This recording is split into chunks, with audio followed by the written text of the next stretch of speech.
Hello, this is Steven and yes, we're back with another Batman 66 episode review, and today we'll be reviewing the episode The Catwoman Goeth, part 2 to the first ever episode villain team up. So without further ado, let's get to the review. When we last left off, Batman was tied in essentially a machine that is going to turn him into a human mattress. Batman is trapped and manages to use his wits to get out by using pure luck to have one of the needles rip one of the essentially ropes that was tying him down, where he used the bat rope, take off his utility belt to turn off the switch that was essentially turning him into a mattress. But where's the Sandman? Where's Robin? Well, the Sandman has Robin in his custody and under his mind control. He's then turned Robin over to Catwoman to deal with as she pleases and leave, but the two are still planning to stab each other in the back.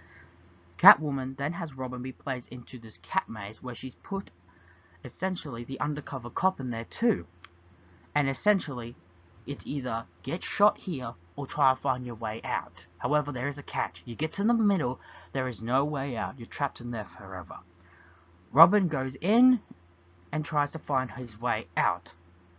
We then see Batman quickly get back to the Batcave, which he's had to walk there, but he doesn't know where the Batmobile is. They then, with Alfred's help, they then use the Batcomputer to track where the Batmobile is, but he still needs to find his way there without making it look conspicuous. But with Alfred and his Owl Cycle, they manage to get there. However, a cop car is pulled up, and it's very comedic as they are essentially noticing all the rules the Batmobile breaks. And there's a funny scene when Batman gets there, and it's a little banter thing. It's really fun, and I get a crack out of it. Anyway, it's revealed. Anyway, Batman gets in contact with Police Commissioner Gordon, and they manage to find. And essentially, he tells him to get some squads over to essentially Dr. Somnambula's, J. Pauline Spaghetti's place to prevent a Dr. Somnambula. But as it turns out, Chief O'Hara has let Dr. Somnambula in and has given him and every policeman there some kind of gas that's making them asleep.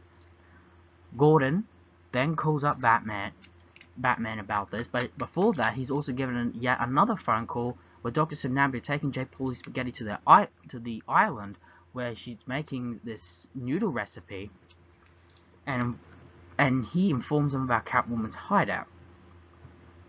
So essentially, the Sandman is the first person to stab Catwoman in the back. Batman then, of course, uses information to get to Catwoman's place and asks where the hell Robin is. Catwoman then leads him into the maze and tells him about the whole thing, and Batman has no choice but to go on the maze. Catwoman and the rest of her crew manage to quickly make plans to make their escape, but they're quickly apprehended by Gordon, Chief O'Hara, and all the police. We then cut to find out that Batman along with Robin, has somehow gotten out of the maze and is driving the Batboat to the island. We find the Sandman and J. Pauline Spaghetti at the island, where it finds out that J. Pauline has actually been married several times, and all have died a pretty horrible death. I like the Sandman's reaction here, it's absolutely hilarious. Batman and Robin, however, get here, and a bat fight breaks out, which they succeed in being victorious, knocking out the Sandman and his men. Now, one thing I always give credit to the Sandman, even though he's a new villain, he fights with his men, because usually mostly villains that are more brain or more intellectual types usually prefer to sit in the background and watch the men fight. Watch the goons fight, and rarely does he join in, but he does join in. And essentially, the bat fight ends with them being defeated. But it turns out J. Pauline Spaghetti has dozed off asleep. Turns out the fight was all she needed. We then end the episode where essentially there's a fun little scene with Alfred and Harriet, where essentially Bruce reveals in small detail how he got out of the maze by following a pattern that is most common in most mazes. And there's a fun little references to the events of the episode, and it's a fun little cheeky ending. We then end the episode with saying Batman and Robin will be tackling the Mad Hatter in the next episode.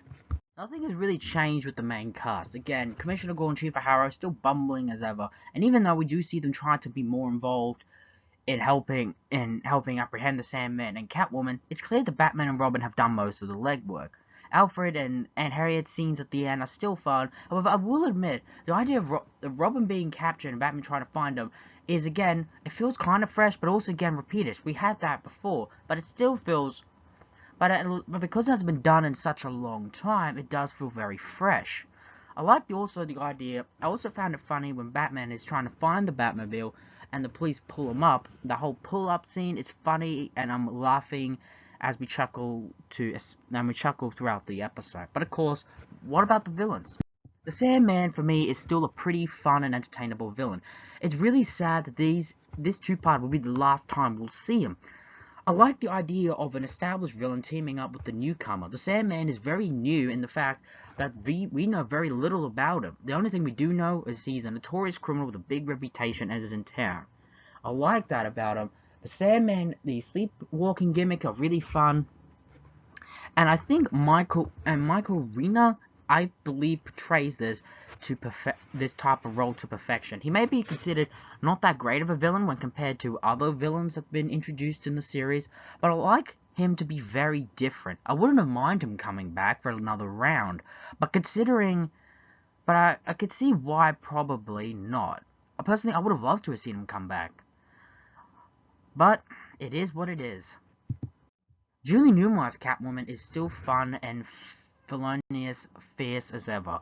Again, she's more villainous, and she's essentially kind of reverted back to her season 1 persona of being more villainous and more of a backstabber than she was in season 2 with the more comedic moments, though she does have a little bit, but it's not that much, and the romantic tension is completely gone. I like this because A, it shows her to be a more competent and even more fearsome villain, but I also believe that the romantic element probably would have not helped this episode, considering what it is. I liked how the villain dynamic works here. An established villain with the newcomer. And it's a race to see who's going to stab each other first. There's a reason why they've teamed up, but they know not to trust one another. And, of course, they're in it for their own personal gain. I like the premise and the setup of this. It's absolutely fantastic. But with the Sandman not returning, that doesn't mean Catwoman. We still have a few more episodes with her for the rest of the season. The Catwoman goeth is just like the Sandman cometh. It's kind of a fun average episode. True, there's some but I will admit it's getting repeatish. They are relying on some previous elements that's been established, and it's also clear that the formula is becoming stale, but it's still a fun episode nonetheless. I can't really say there's really anything bad, but I can't say there's really anything good. It's a fun, okay episode. And there we have it, the Catwoman goeth. Join us next time where Batman and Robin will be tangling with another pre-established Season 1 villain. They will be tackling Jervis Tetch, otherwise known as the Mad Hatter. So for that episode, tune in next time for the same Steven hour and the same Steven channel. Ladies and gentlemen, so long for now.